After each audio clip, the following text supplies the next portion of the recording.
보림사에 왔어요. 가지산 보림사에. 여기는 불교 문화를 체험할 수 있죠. 불교 문화를 체험할 수 있는 가지산 보림사. 뒷산이 가지산. 여기 현판이 한번 보세요. 저 1호부터 저쪽. 여러분 이렇게 서서 오른쪽부터 가지산 보림사. 보림사 사찰 이름입니다. 1300여 년 전에 이곳에 터를 잡았어요. 한국전쟁을 겪으면서 모두가 불타버렸는데 지금 여러분들 서 있는 일주문관고, 일주문하고 저 앞쪽에 사천문만이 살아남아서 우리가 볼 수 있습니다. 그런데 보림사 안에 있는 문화재들은 국보투종과 보물 8점 있는데 모두가 통일신라시대. 어느 시대? 통일신라 시대의 문화재를 우리가 오늘 볼 수 있습니다. 지금 우리가 서 있는 이쪽은 속세, 우리가 사는 세상이죠. 그러면 이 일주문을 넘어간다면 부처님 세계예요. 자, 이곳은 사천문 안에 들어왔어요. 국보도전 보물 8점이라고 그랬죠. 우리가 보물 안에 들어와 있습니다. 지금 이 건물과 서천왕상 내구 그리고 인왕상 이런 모든 것을 보물 한 점으로 보고 있습니다. 앞으로는 국보 보물 말이 떨어지고 1호, 2호로 이렇게 나간답니다. 숫자로만. 그래서 여기 보림사의 건물 사천왕상. 사천왕상은 어떤 일을 하고 있는가? 사천왕상은 원래 인도의 토속신앙이랍니다.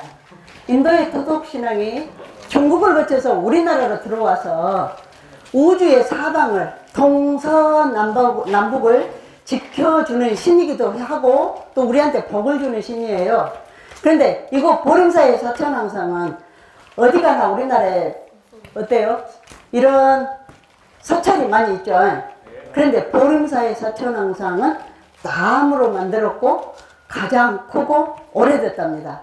임진왜란 이전의 것으로 유일해요. 임진왜란이 1592년에 일어났죠. 그때 이전 것으로 유명하고요. 그냥 눈으로만 이렇게 둘러보셔. 너무 화려하죠. 재미있게 웃고 있어요. 여러분들한테 사랑스럽게 웃고 있어요. 그래서 여기 사천왕상은 다른 것과 달리 몸통 안에 많은 벌서를 가지고 있었어요. 흔히 그때 조선 초기에 희귀본들이 많이 들어있었지만 1971년도에 뒤에 복장구멍이 이렇게 크게 뚫려 있답니다. 그래서 복장구멍을 이렇게 봤더니 많은 책들이 있었어요. 그때 끄집어낸 책들이 한 250여 책이었는데 어디론가 모두 사라져 가버리고 하나도 이렇게 남겨져 있지 않답니다. 근데 1995년도에 교수님들하고 장군청 관계자가 이 사천왕상이 어떻게 만들어졌는가 그걸 결구 수법을 알기 위해서 다시 한번 파보았어요. 그랬더니 왼팔 이곳에는 팔에는 크게 되죠. 팔뚝이 엄청 굵죠. 그곳에 나사를 풀 수 있는 그런 공간이 있었답니다. 그래서 목수를 데려다가 이곳에 그곳을 이렇게 풀어보았어요. 그랬더니 컴컴하게 잘 안 보여서 후레쉬를 비춰보았어요. 그랬더니 후레쉬를 속에서 이렇게 비춰봤더니 또 책들이 이곳저곳에 많이 가지고 있었어요. 그래서 그때 꺼낸 책들이 198책 아주 많죠. 조선 초기에 희귀본들이 많이 들어있었어요. 그 중에 오린석보 권 25권 마지막 권이 이곳에서 나왔고요. 오린석보가 학계에서는 원래 24권이 마지막 권인 줄 알았는데 이곳에서 나와서 마지막 권이 새로 나왔죠. 그래서 보물로 지정을 받았고 3권의 책이 또 보물로 지정을 받았어요. 그 외에 나머지 책들은 중요 문화재로 지금 다시 보관되고 있어요.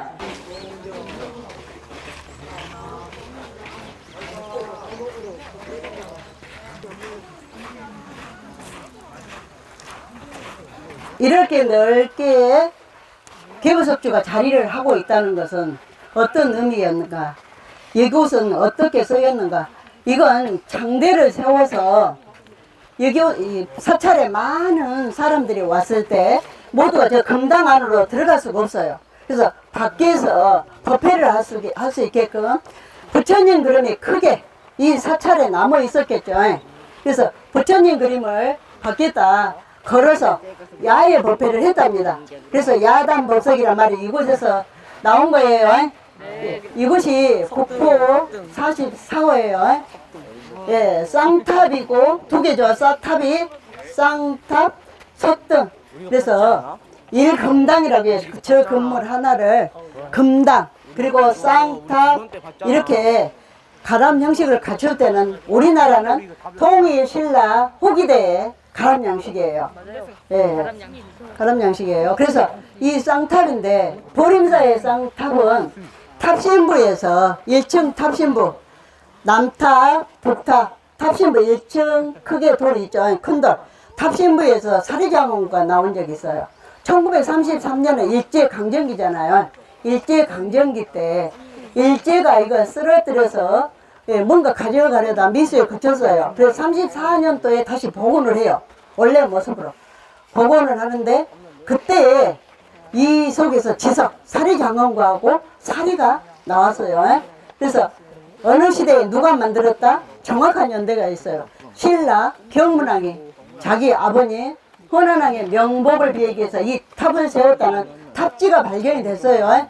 아시겠죠? 네. 그리고요, 아까 통일신라 시대 이렇게 보면 우리가 이렇게 흔히 어디 가든지 여러분들이 탑을 볼 수가 있어요. 그래서 땅을 닿는 부분이 지대석이고요. 그 윗부분이 이제 말하자면 기단부. 1층 기단, 2층 기단, 그리고 갑석이 얇게 깔려 있죠. 그리고 탑신부가 하나 있고, 우리가 지붕을 닮은 모습이 있죠. 하나, 둘, 셋. 지붕 닮은 모습이 3개죠. 3층, 그리고 2를 보면 네모난 게 있죠. 노박, 그리고 둥근게 복발, 앙화. 이렇게 명칭이 이어져요. 그런 다음, 보름이 5개 이어져 있고, 2로 보개가 덮어 있고, 보주가 있어요. 이렇게 형식을 갖추고 있고요. 청각받침 5개 때는, 5개일 때는 다른 사찰에 가시면 통일신라 시대다. 5개는 어느 시대? 통일신라 시대. 보름사의 문화재가 다 통일신라 시대. 네, 신라 시대. 신라 시대가 원래 신라는 서울이 경주였죠. 그 당시에 700년간 이어져요. 근데 통일을 고구려 백제 신라가 통일을 해서 다시 신라가 이어지니까 통일신라 그렇게 부르거든요. 아시겠죠? 네. 앉아. 여기 바로 보신 부처님이 철조 비로 잔압을 좌상입니다. 글씨를 아는 사람 또 귀족들만이 깨우칠 수 있다는 종교가 맨 처음 보림사에 자리를 했어요. 그때가 759년에 이곳에 자리를 했었는데 일주문하고 그래서 하엄종의 주불인 비로자나 부처님이 일지성상에 놓여 있어요. 그래서 이 시대가 어느 때라겠죠? 부처님 만든 시기가 통일신라 시대에 우리나라가 고구려 백제 신라 삼국이 통일했다고 했잖아요. 신라가 백제도 무너뜨리고 고구려도 무너뜨렸잖아요. 나당 연합군이 연합을 해서 이렇게 하고 보니까 왕권이 약해져. 그때는 신라의 통일신라 시대 서울이 경주가 기였어요. 그래서 그때 왕권도 약해지고 재정 기반도 약해져요. 그러면서 통일신라 후기는 구테타가 자꾸 일어나. 왕이 150년간에 20명이나 바뀌게 됩니다. 그러다 보니까 얼마나 나라가 호수성하겠어요. 그래서 이쪽 민심을 수습할 수 있는 사람이 필요한 거예요. 그래서 그 당시 통일신라 시대에는 골품제가 있었어요. 골품제가 있었는데 성골, 진골, 그리고 육두포미야 이쪽에 오셨던 3대 서원종을 실제 개창한 보조 선사는 진골이었어요. 진골. 그런데 이쪽은 어떤 인심을 가지고 있었는가? 저기 완도에 가면 창도라고 있어요. 청해진. 장보고 해상선에게 주도를 했던 곳. 근데 그때 장보고가 말하자면 어떤 일을 당하느냐? 살해를 당해요. 신무왕이 왕이 못 되니까 장보고 그 희하로 숨어들었어요. 그때 숨어들어서 자기가 왕이 되면 그 딸과 결혼을 하겠다 하고 약속을 했는데 실제 왕이 됐어요. 신문왕이. 왕이 됐는데 실제 왕이 됐지만 결혼을 하지 않아요. 그러면서 이제 배반을 한 거죠. 그래서 그때 이쪽 장보고를 말하자면 살해해버렸으니까 이쪽 민심이 어떻겠어요? 사납겠죠. 그리고 어때요? 삼국을 통일해 놓으니까 서로가 장군이나 성주를 말하자면 성주를 자처하면서 그 호족들이 더 드셔져 버려요. 왕권은 약해 되고. 그러니까 그때 왕이 어떤 일을 하느냐. 육두품 이하들은 신분이 좀 낮겠잖아요. 육두품 이하들은 금, 은, 비단 사용 금지 명령을 내립니다. 그래서 이쪽에는 어때요? 호족들이 많죠. 경주는 어때요? 시내니까 엄청 부자들이 많겠죠. 예, 그때 그래서 이곳에 철부를 만든 이유가 경주 시내 부자들이 후원을 한 거예요. 왕의 말하자면 명령을 받아서. 그래서 경주 시내 사는 이남택, 망수택, 그리고 장사택주 그런 사람들이 아주 많은 시주를 하게 됩니다. 그래서 그 중에 김은경이라는 사람이 이 철 2,500건 사제를 털어서 이걸 이렇게 주저를 한 거예요. 희사를 한 것입니다. 장사택주에서. 그리고 보림사가 그때 크게 용성한 이유는 경주 시내 부자들 때문에 종이로 만든 부처님도 있어요. 종이요? 예, 건칠불이라고 그래요. 그리고 또 소조불이 있어요. 흙으로 빚은 부처님을 소조불, 또 나무로 만든 부처님 있죠, 목불. 그리고 또 금동불상이 있어요. 통일 신라 시대에 그때 한시적으로 이렇게 철불이 많이 등장을 합니다. 그래서 많이 등장을 하는데 이곳이 가장 대표적이에요. 정확한 연대가 왼팔 우면에가 69자로 새겨져 있습니다. 양각으로. 그런데 여기 안에 양각 안에는 김수종이라는 사람이 2,500건을 말하자면 희사를 했다. 그런데 이따 저기 가면 창성 탑비 안에는 김은경이라는 사람이 희사를 했다. 그래서 이렇게 학계에서는 한 사람이 김수종이라는 사람이, 김은경이라는 사람이 김수종의 공을 가로챘다 하는 사람도 있고, 한 사람이 이름을 두 가지였을 것이다 그런 생각을 하거든요. 근데 시기가 858년에 주조를 하고 창성비는 884년에 만들어요. 그래서 아까 우리가 이야기했던 이곳이 처음에 교하기 자리했다 그랬죠. 그건 너무 신분이 낮은 사람들은 깨우칠 수도 없는 종교를 갖지 못하게끔 그런 제도가 있었어요. 그런데 선종이라는 종교가 다시 우리나라로 들어오는데 도의선사가 중국으로 가서 맨 처음에 배워와요. 그래서 도의선사가 중국에서 배워서 우리나라에 처음 들어왔지만 실제 많이 이렇게 알리지 못하고 이대 영고화상께 선법을 가르칩니다. 그래서 이대 영고화상도 크게 용성하니 가르치지도 못하고 또 들어앉아요. 3대 보조선사께서 실제 개창자, 아까 말했다면 왕족이지만 진골이었어요. 그래서 왕이 되지 못하고 배척당한 사람이 무주에서 이렇게 선을 논하고 있는데 거기에서 왕실에서는 누구한테? 무염한테 성주산문을 펴게 만들어버려요. 성주산문을 펴게 만들어버리니까 거기에 있을 수가 없어요. 그래서 광주에 와서 있었답니다.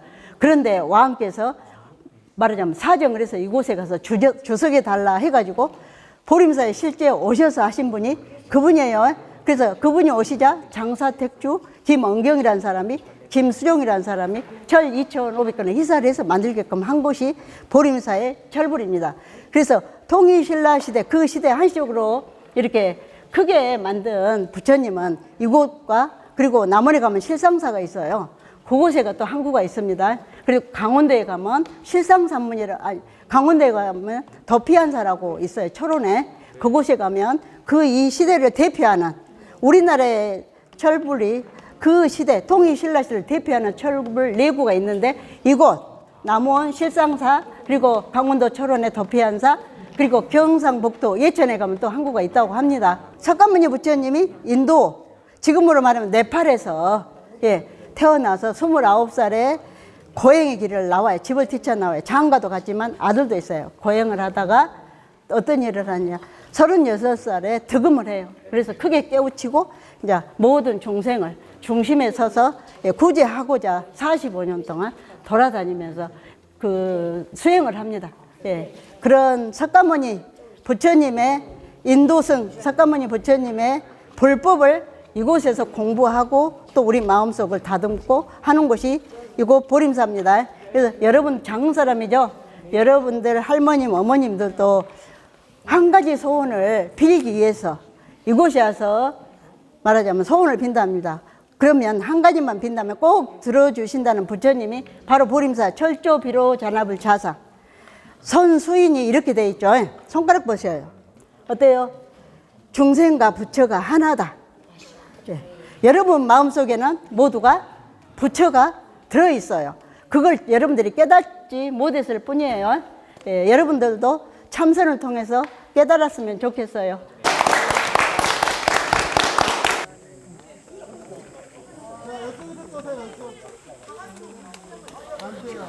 대웅보전.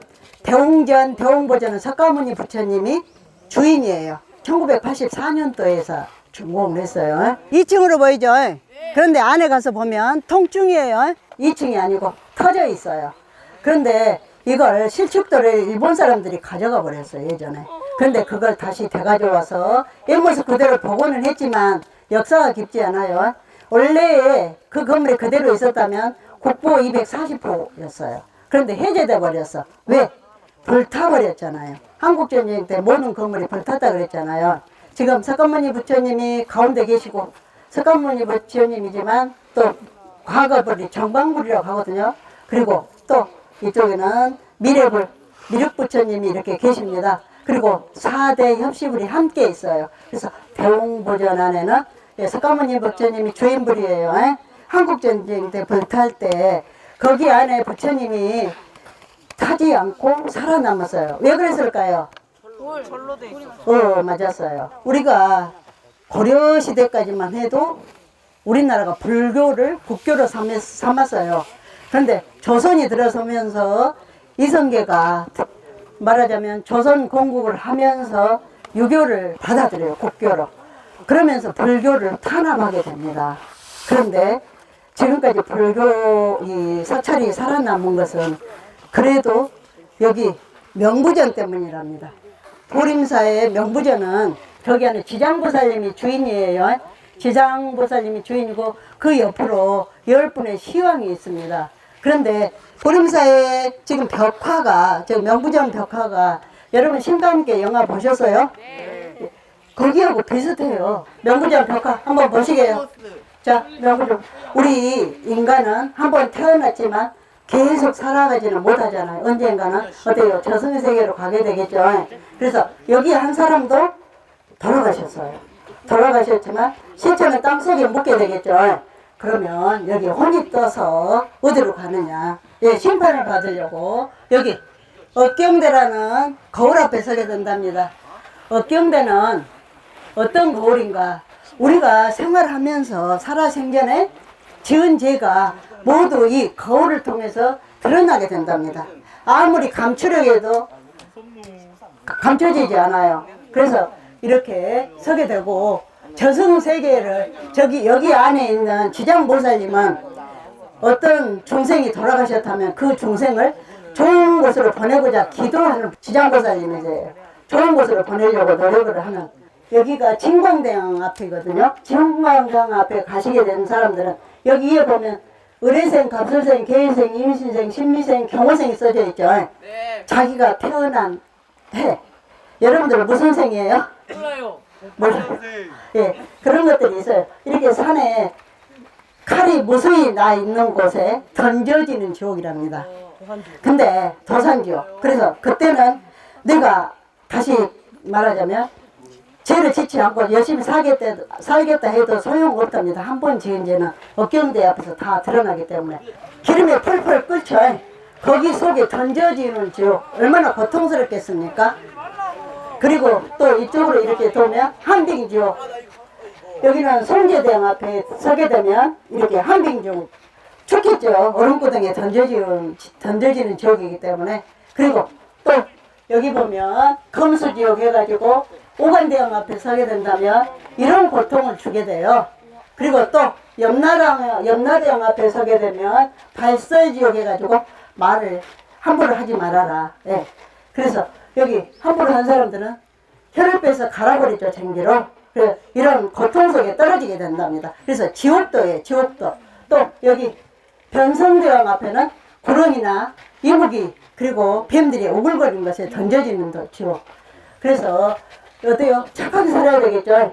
여러분들은 아직 어리니까 이렇게 죄를 짓지 않았어요. 너 아무 착해. 내가 보기에 맑은 영혼들이에요. 예, 앞으로 잘하면 되겠죠? 예, 이쪽으로 오세요.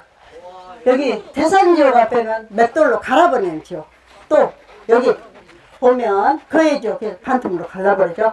그런데 우리 세상 속에는 너무 착한 사람들이 더 많죠. 그렇죠? 네. 예, 이 불교에서는 죽으면 다시 저 세상에 있다 하죠. 그래서 사람으로 다시 태어나기도 하고 또 아니면 천국으로 천당으로 가기도 하고 또 어때요? 미물로 뱀이나 동물로 그런 것들로 다시 태어난다는 그런 말이 있습니다. 속설이. 그래서 여기 이렇게 보이시죠? 피를 빼버리고 그런데 여기에서 지금 심판해서 어디로 가라고 보내잖아요. 그런데 착한 사람들이 훨씬 많다 그랬잖아요. 세상 사는 데는. 착한 사람들은 이 반야와 용선이라는 배를 타고 어때요? 천당으로 가겠죠? 천당으로. 예. 그런데 또 욕심을 너무 많이 부려운 사람, 탐진치, 욕심 너무 많은 사람들은 이 배를 놓친답니다. 그래서 살아생전에 너무 욕심 부리지 말고 살아라 하는 교훈이 담긴 벽화를 여러분들이 구경하셨어요. 예. 제가 여기에서 이게 보조선사의 창성비 아까 3대가 실제 개창을 했다겠죠. 여기 중창을 해서 선종을 개창을 하고 건너들은 다 중창을 하셨는데 지금 창성비가 이렇게 놓여 있고요. 880년에 보조선사가 이곳에 주석을 하러 와요. 그분이 20년간 주석을 하고 돌아가시게 됐어요. 돌아가시자 그분들의 4년이 흐른 후 제자들이 어떤 일을 하느냐, 비를 세우겠다고 서울로 가요. 그래서 그 시대는 헌광왕 시대래. 그래서 그 헌광왕이 시호를, 보조라는 시호와 창성 탑비 이름을 내려주십니다. 그래서 그때 만든 884년에 만든 창성비입니다. 그래서 이 창성비를 보면 첫째 줄부터 일곱째 줄까지는 선의 경지가 들어있답니다. 여기가 뭘로 보이십니까? 길을 거북이요? 예, 기부와 이수라고 하거든요. 용의 머리를 하고 있어요. 용의 머리를 하고 있고 거북 등을 하고 있죠. 예, 상상의 동물. 용은 실제 없죠. 상상의 동물이에요. 용은. 용의 아들이 9명 있답니다. 그래서 이건 지금 비희라고, 첫째 아들 이름이 비희. 그래서 무거운 짐 지기를 좋아한답니다. 그래서 이렇게나 큰 비석을 짊어지고 있죠. 예, 이렇게 첫째 아들 비희를 받고요. 우리가 또 범종이에 성덕대왕용이나 그런 종이에 한 마리 용이 이렇게 물고 있어요. 물고 있는 용은 포레라고 한답니다. 소리 지르기를 좋아해요. 그래서 그 종을 치려면 이렇게 때리잖아요. 닭목으로. 닭목이 고래의 형상이랍니다. 그래서 무서워서 소리를 지른대요. 누가 어느 때 만들었다 하는 글이 다 들어있고요. 석현천이 새겼단 말은 여기에 새겨져 있고 여기 가운데 중간에 조금 빈 부분이 약간 있어 위로 올라가면 장생표주란 글씨가 새겨져 있어요. 한문으로. 장생표주는 이 사찰에 어떤 특혜를 누렸어요. 그래서 장생표주 기가 담 밖에가 세워져 있었답니다. 그래서 담 밖에 장생표주 기는 어떤 의미가 있는가? 이 사찰은 국가로부터 보호를 받았던 사찰, 면세나 면역을 면제받았던 그런 사찰이었고요. 이 사찰은 그 시절에 나라를 위해서 기도하는 사찰이었다 하는 장생표주기가 있었고요. 이 글귀 안에는 차와 약이 그때부터 새겨져 있습니다. 그래서 보림사 뒷산을 보면 그 차가 자생을 하고 있거든요. 많은 차들이. 그래서 자연산 차가 많이 자생해 있다. 성탑이라고 하는데 실제 명문은 없어요.